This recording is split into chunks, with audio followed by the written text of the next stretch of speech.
muchas ocasiones tendemos a pensar que el poder político puede ser limitado a través de la aprobación de leyes, de normas o de disposiciones constitucionales donde se restrinjan las competencias que tienen los políticos sobre la sociedad. Es decir, tendemos a pensar que el poder político puede ser limitado desde la política.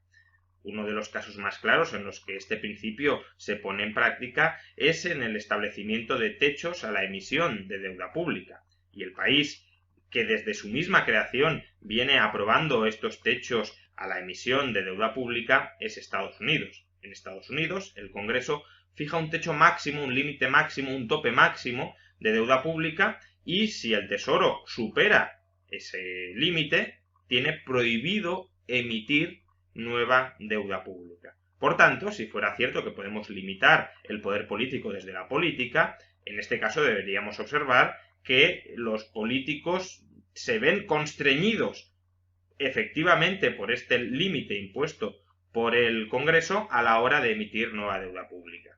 ¿Pero qué nos dice la evidencia sobre la evolución de este límite? Pues básicamente nos dice que desde el año 1939 el límite ha sido muy poco efectivo para limitar de verdad la emisión de deuda pública.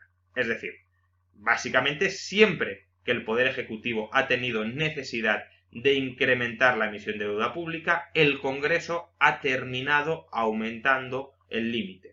Podemos observar claramente cómo la línea azul, que marca el límite impuesto por el Congreso, va incrementándose sostenidamente según pasa el tiempo y según la necesidad de emitir nueva deuda pública. De hecho, en un reciente artículo, el Premio Nobel de Economía, Thomas Sargent, básicamente viene a decir esto, que el límite sí fue efectivo antes del año 39, porque el límite a veces aumentaba, a veces se reducía, y en todo caso constituía un punto focal, un punto de referencia al cual los agentes podían mirar para saber a largo plazo en qué entorno se movería la deuda pública, pero a partir de 1939, desde luego, el límite ha dejado de ser ese corsé que limita la emisión de deuda pública. O dicho de otra manera, si uno es ciudadano de Estados Unidos aquí y tiene este límite de deuda pública fijado, es imposible que pudiese prever, pues 10 años después, 20 años después o casi 30 años después, cuál iba a ser la emisión, las existencias de deuda pública estadounidense. Era imposible. ¿Por qué? Porque el límite se ha ido aumentando según el Poder Ejecutivo ha tenido necesidad de incrementarlo. En cambio, según Thomas Sargent, antes del año 39, uno sí podía razonablemente prever cuál iba a ser la existencia de deuda pública en el país en función del límite de deuda, porque el límite, el techo de deuda, sí era un límite verdaderamente operativo. Por tanto, desde el año 39 este límite ha caído en absoluto papel mojado, no sirve absolutamente para nada. Pero aparentemente sí servía antes del año 39, por tanto, uno podría pensar, bueno, pues las normas que limitan el poder político desde la política en ocasiones sirven, es lo que sucedió con el techo de deuda antes del año 39 en Estados Unidos, y en ocasiones no sirven, es lo que sucedió con el techo de deuda en Estados Unidos a partir de 1939. Sin embargo, podemos plantearnos cuál es la causa profunda de que a partir del año 39 el límite haya dejado de ser operativo, verdaderamente funcional.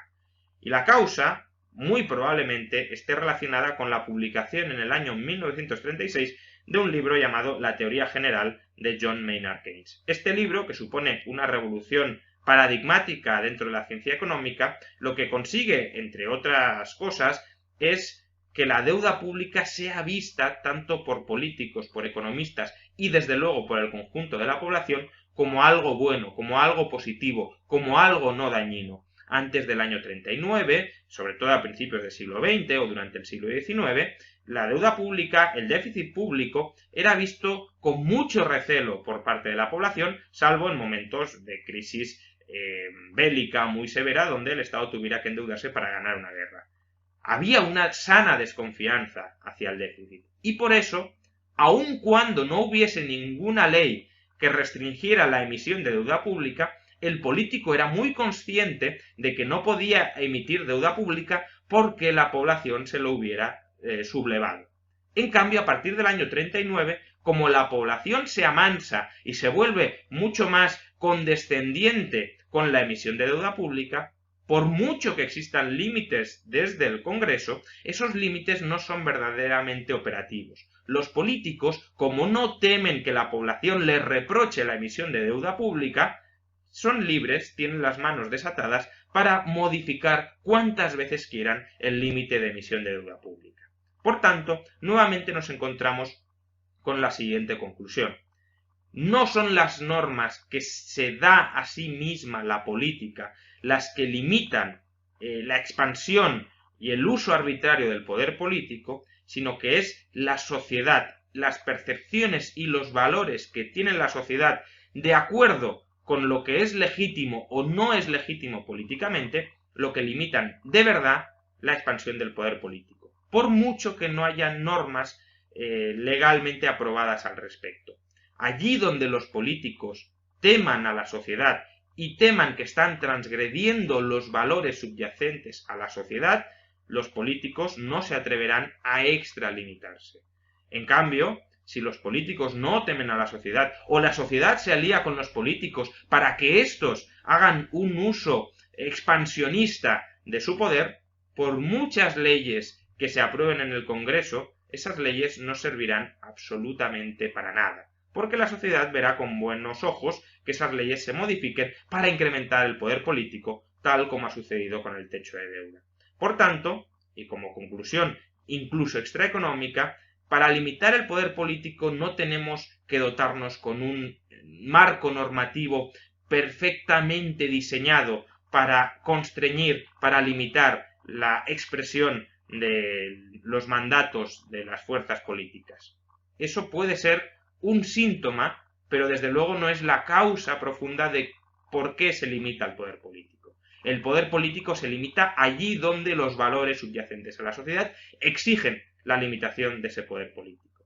Y por ello, antes de tener cualquier entramado institucional que trate de controlar el poder político, debemos avanzar hacia una sociedad con valores subyacentes mucho más liberales y mucho más contrarios a que el poder político se expanda. Mientras eso no cambie, cualquier entramado institucional o normativo que podamos crear para limitar al poder político será absolutamente inútil.